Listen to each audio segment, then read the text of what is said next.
A Glance at the Thousand-Year World. Xiefeng. Translated by Transin and edited by Care. Mount Butterfly in the Lotus Mountains is breezy and shrouded in mist with wind that soughs through the pines.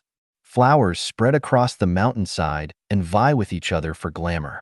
Down to the foot of the mountain, orchards and fields grow aromatic fruits where a clear stream meanders through Cuckoo Valley, past Grace River, and finally joins Ripple Lake. 39 celestials, 22 females, 15 males, and 2 children reside under Mount Butterfly. Not far away, Sakura Island is inhabited by another group of celestials. Crossing over Fragrant Hill and walking along Sesame Slope for about 30 miles, Lush Highland will be found, home to more than 200 celestials. Approximately 300 celestials in total live in these 3 places within 200 miles of each other. Today, after Jade woke up, she dressed in a light blue skirt made of transparent silk and walked out of her house. High in the azure, birds soared over the clouds and silver waterfalls fell from the green of Mount Butterfly in a symphony of nature. In the forecourt, flowers were in bloom, the fullest of which were peach blossoms. Their pink petals were arranged in layers, 18 beige stamens stretched out from the center where bees searched for nectar. Along the stone path and through several rockeries, Jade came to the mulberry garden while holding a willow basket. She was surrounded immediately by a Huang and Lotus. "You must have enjoyed a good sleep last night. Was your lover good?" The two joked and chuckled. Jade tried to catch a Huang in mock irritation, but the two ran away, so she chased after them. The 3 fairies chased one another while laughing in the garden until Jade caught Lotus and gently pinched on her peachy cheeks. They pinched each other's bodies in fun. A Huang kissed Jade's cheek in chaos and asked naughtily, "Is this how your lover kissed you?" The kissed one held a Huang in her arms and answered with more kisses on her red lips, "That's it." Having played enough, they began plucking mulberry leaves and returned when the basket was full. Jade was growing silkworms in 3 bamboo baskets of 3 square meters each, with each accommodating about 1,000 silkworms. She distributed mulberry leaves evenly into them. When silkworms climbed up onto the leaves, she would shake the baskets gently, silkworm excrement would leak through the basket bottom, and she would sweep it into a fine wicker dustpan and bury it at the roots of the flowers. Jade was about to rest after feeding her silkworms when she heard someone trotting over. It was the lovely little 6-year-old, Long. He had inherited fine features from his mother, Ray. He gasped, "Aunt, Mom said the melons are ripe. Come and have a taste." Jade replied, "I'll go there. Shall we go together?" and took Long's tiny hand. They left the courtyard. As they stepped across a bridge over a stream, Long asked, "Aunt, grasses are green by the river beneath the bridge. Flowers are blossoming in spring. All beings are as sentient as my beauty, though the world is created in holographic order." "What does sentience mean?" Jade said, "It means that the river, flowers, stars, breeze, melons, birds, and everything else can feel, like your mom and me." "Who taught you the lines?" "Uncle Mock. He and Uncle Benna teach me a lot. Do you want me to recite some?" Long began reciting verses immediately. "Boundless and infinite, without distance or space, only the holographic order. An inspiration seized by heart. The world is so clear to be understood." Walking and chatting, Jade and Long came to a forest of lush bamboos and fresh shoots. The rustling of bamboos and songs of yellow warblers echoed deeply. It seemed that the forest was little known to the outside world, and only the sound of nature could be heard. Out of bamboo forest, a vast plain extended before their eyes where distant hills dissolved into mist. The breeze was gentle, and the sun was warm. On verdant plain, spotted deer strolled and swans fluttered, heading toward the direction of flute music and dancing where the melon fields laid. Jade paced up with Long. They had nearly arrived when Ray shouted, "Jade, hurry up. Today is the Melon Festival. Let's celebrate it." Ray had actually gathered everyone. In addition to 39 fairies from Mount Butterfly, they had 6 guests from Sakura Island and Meta and Kin from Lush Highland. In the field, Ling, Sang, Bar, Moi, Chiron, and Hai were picking melons. They were yellow and green in color, round and plump in shape, and very inviting. while Meta from Lush Highland was dancing and guests were all drawn to her tantalizing moves with her well-curved shape and the flutter of her orange dress. Kin was singing aloud to Meta's dance. Ripe fruits and melons await their harvest, mulberry leaves wait for picking, and Meta in the melon field waits for love. The truth is that Meta was an estrus, and she glowed with youth. Every natural move of her dance was sensual and captivating. Her thick, dark hair, touching eyes, and pink face were perfectly appealing. After the music, everyone ate the sweet and crispy melons. Then Ray announced, "Today is special, everyone. Stop building bridges, paving roads, collecting honey, trimming orchards, and making clothes. These melons have been grown for 3 years since I planted the seeds from Peach Village of Birdsong Mountain. Enjoy them. The melons will induce your saliva and refresh you, and their pleasant impression can last for 10 days. In addition, Meta from Lush Highland is looking for her love. Gentlemen, show your best." Ray's words drew great applause. Girls circled and started the mulberry leaf-picking dance while boys performed the bridge dance from within their circle.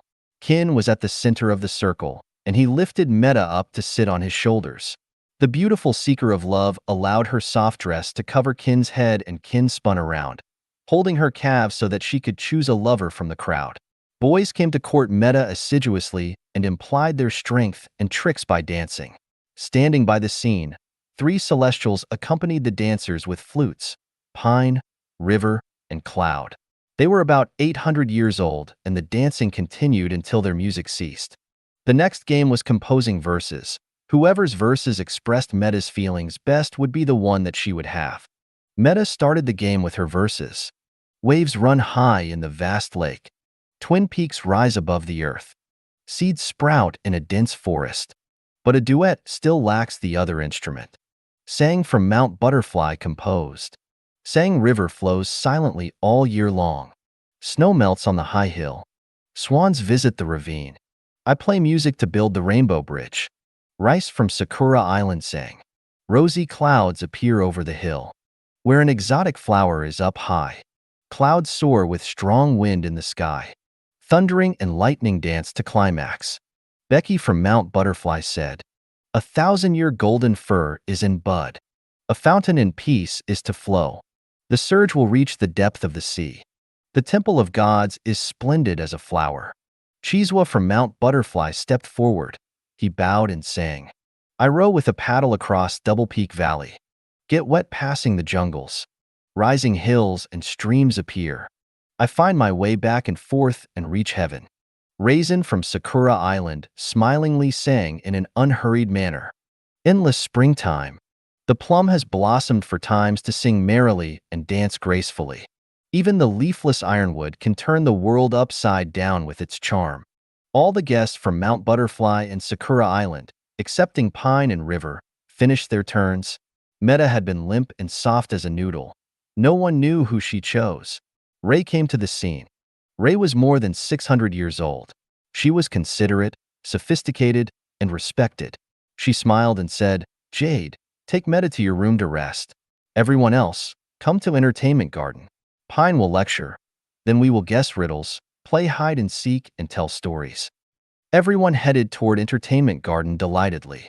Ray spoke privately with Sang, Becky, Chiron, Chiswa, and Bong respectively, and then left along with other celestials. "Here come 2 flowers. Let's go to the first one." Entertainment Garden. Entertainment Garden had been built up for more than 30,000 years. It has a square in the center, surrounded by 300 stone benches arranged in circles and covered with soft mats. Tree bonsai, rock bonsai, and flower bonsai are placed between them. Around the square is the clear, blue ring lake. Within the lake, grotesque coral reef-like rockeries are embedded with emeralds and mosses. There are also reeds, evergreens, calla lilies, egg bamboo leaves, wandering Jews, aloe, sea onions, hibiscus palms, lotuses, gem flowers, bamboo begonias, scarlet kaffir lilies, variable leafwood, chamomile, fairy pins, and other plants and flowers. All kinds of small fish shuttle in the lake and above them. Mandarin ducks, red-crowned cranes, spotted ducks, gulls, kingfishers, egrets, herons, white-tailed sea carvings, and larks swim or fly. On the periphery of Ring Lake is a flag path beside a garden where thyme, globe amaranths, eulon, bauhinias, forsythias, rhododendrons, pomegranates, banana scrubs, gardenias, jasmines, hibiscus mutabilis, camellia, cymbidium, hyacinth, tulips, violets, vinca, peonia, tuberose, marigold, peonies, and roses are blooming. Outside the garden, hundreds of rockeries with exquisite layouts, upon which creepers, ivy, and night willow herbs are coiled. It's a fun place to play hide and seek. Pine sat upright in the center of the square. His hair was white, but he was in good health with sharp ears and eyes. Male and female celestials sat on stone benches, casually listening to Pine talk about Tao. The universe is boundless while life is evergreen. Modesty and gratitude will perpetuate the water source of life. Follow your heart and gain a tacit understanding. Experience both the ego-absent realm and the ego-involved realm. One should empty their mind before entering the higher-level space. Act in accordance with your nature. Never admire luxury or possess even a needle. Seize the day and always remain vigilant. Mortals suffer a lot because of their possessions. We celestials must never act like them. The 10,000-year world is close at hand. Concentrate on self-cultivation. Never ruin your future. After listening to Pine's preaching for some time, attentively, male and female celestials felt refreshed, energized, pure, and enlightened. The next game was guessing riddles. High stood up first and proposed a riddle. Both ends are curved like carrying poles. It is not used for carrying water or rice. It is like a flat ground from east to west. It is always covered with emerald green moss. Bevran from Sakura Island immediately stood up and said, "It is a bridge." Hori, a female celestial, stood up and proposed a riddle. "It is black and dark, and even 18 cattle can't pull it." Silence, a male one, shouted, "It's a cave." Yovan, who looked girlish, stood up smartly, cleared his throat, and proposed a riddle.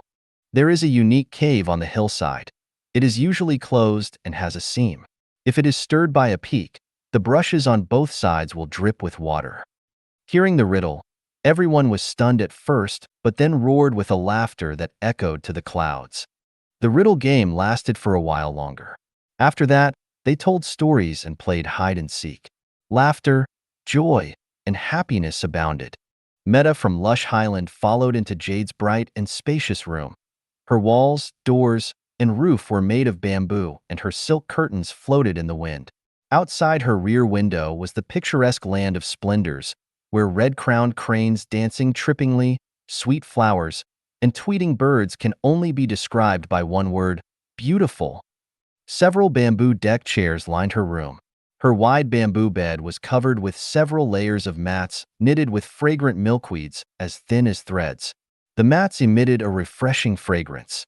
It was soft and comfortable to lie upon. The pillow made of flexible lotus roots was yellowish and elegant. Jade knew that Meta could not hold it at that moment, so she patted on Meta's plump hips and left. Due to their life structures, women in the 1,000-year world generally had no sex lives. Their menstrual cycles were different from those of mortals, only occurring once every 3 months. A few days before their cycles would end were their estrus periods, so they desired intimacy only 3 or 4 times per year. That which flows constantly will form a small murmuring stream, but that which does not will accumulate and become a reservoir.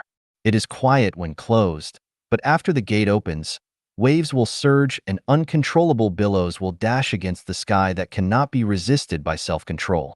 Meta was on the edge of such an explosion at that moment. Men in the 1,000-year world were completely different from women. They could display their elegant demeanor at any time and control their lust totally. Without external stimulus, they had no desire, but when teased by women during their estrus, would gallop on the grasslands like runaway wild horses. In addition, celestials in the 1,000-year world enjoyed excellent lifelong health, and thus did not suffer from emotional distress or psychological burdens. There were various recreational and physical activities, so women were soft as cotton, highly energetic, dynamic, and attractive, while men were physically strong, muscular, and powerful, and full of vital essence and vigor. Meta sat on pins and needles and felt anxious. There was an overwhelming potential energy inside her body that was ready to explode but failed to find its outlet. At that very moment of her unbearable thirst, Becky came into view. At the sight of Becky's big, tall, and muscular physique and sparkling eyes, Meta jumped onto him like a hungry tiger. Becky put his arms around Meta's waist and spined his body at his convenience while Meta used her legs to step onto his hips and hooked his waist with her feet. Becky held Meta in his arms tightly. They kissed madly with their lips stuck together like glue. Meanwhile, Meta's middle part made reciprocating motions back and forth like a hungry bird opening its mouth to take food from its mother's throat. Her plump labia and valley were rubbed firmly against his hot love rod. With uncontrollable excitement, after rubbing about 50 times, a stream of clear liquid flowed out of her vulva and nourished her surrounding parts. Just at that moment, Becky squeezed into her temple of God with his penis along her seam flowing with clear liquid. Meta suddenly had a full feeling inside as if her pelvis would split. A current flowed through her body and an unbearable pleasure was beating inside her. Becky held Meta and went to her bedside. Meta was in a supine position on the bed with her feet on the ground while Becky moved rapidly. Meta closed her eyes and ignored the raging wind. Meta felt swelling, limp and numb, pain, smoothness, warmth, fullness, wetness, and energy. It seemed a wonderful electric wave radiated from the center point between her legs to every cell and corner. Meta tightened her body. Her flexible tendons of legs, feet, hands, and other parts were stiff like reinforcing steel bars after an electric shock. The gate had opened and the flood poured out along it. Short of breath, she felt extremely excited and wonderful. It was like flying, a volcanic explosion, and cracking and bursting fireworks. Opening the gate was just a prelude. Becky opened the gate and extinguished his fire, little by little. For Meta, opening the gate was far from enough, and she wanted to drain out the reservoir after months of accumulation. If anything was left, it would be very unbearable for her in the following days. So more wonderful, graceful, unrestrained, lewd, dissolute, winding, and pleasurable plots were staged with the arrival of Sang, Raisin, Chiron, Chiswa, and Bong one after another. These stories are omitted because mortals cannot morally bear for them to be described. This has only been a limited glimpse of the 1,000-year world with its own lifestyle and morals which we cannot imagine. We will experience more detailed scenarios as our thinking deepens, our consciousness improves, and our life structure advances.